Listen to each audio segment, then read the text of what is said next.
Hi అండి. Welcome to my channel. ఇవాల్టి వీడియోలో వచ్చేసి నేను సీతాఫలం తోటి మిల్క్ షేక్ చేస్తున్నానండి. మనకి వింటర్ సీజన్ కాబట్టి సీతాఫలాలు ఎక్కడ పడితే అక్కడ మనకి అవైలబుల్‌గా ఉంటాయి కాబట్టి సింపుల్ టేస్టీగా అలానే చాలా తక్కువ టైంలోనే చేసేసుకోవచ్చు. మరి ఇప్పుడు ప్రాసెస్‌లోకి వెళ్ళిపోదామండి. నేను ఒకటి బాగా పండిన సీతాఫలం తీసుకున్నాను. ఇందులో నుంచి గింజలు ఎలా తీసుకోవాలనేది సింపుల్ ప్రాసెస్‌లో చూపిస్తానండి. ఆనియన్స్ చాప్ చేసేది ఉంటుంది కదండి, అందులోకి ఇప్పుడు మనం సీతాఫలం గుజ్జు అంతా ఒక స్పూన్ తోటి తీసి అందులోకి వేసుకోవాలి. గింజలతో సహా వేసుకోవాలండి. ఇప్పుడు సీతాఫలం గుజ్జు అంతా మొత్తానికి వేసుకున్నాక ఇప్పుడు దానిపైన మూత పెట్టుకుని 2-3 టైమ్స్ లాగితే అది గింజల నుంచి సపరేట్ అయిపోతుందండి. కాకపోతే కొంచెం లాగేటప్పుడు అనేది లోపల అనేది టైట్‌గా ఉంటుంది. సో డబ్బాని షేక్ చేసుకుని లాగాలి.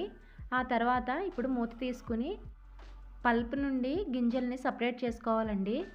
చూసారు కదా, చాలా ఈజీ ప్రాసెస్‌లోనే తీసేసుకోవచ్చు.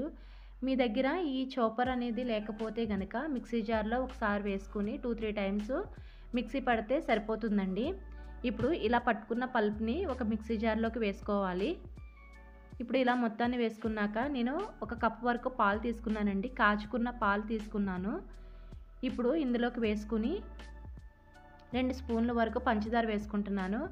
ఆ తర్వాత 1 టీ స్పూన్ వరకు పాల మీద ఉన్న మీగడ వేసుకున్నానండి. ఇప్పుడు మూత పెట్టుకుని ఒకసారి 2 సార్లు మిక్సీ పట్టుకోవాలి. ఇలా పట్టుకున్న దాన్ని మనం సర్వింగ్ గ్లాస్లోకి సర్వ్ చేసుకోవడమేనండి. మీకు నార్మల్గా తాగడం ఇష్టం లేకపోతే ఫ్రిడ్జ్లో పెట్టుకుని అయినా తాగొచ్చు.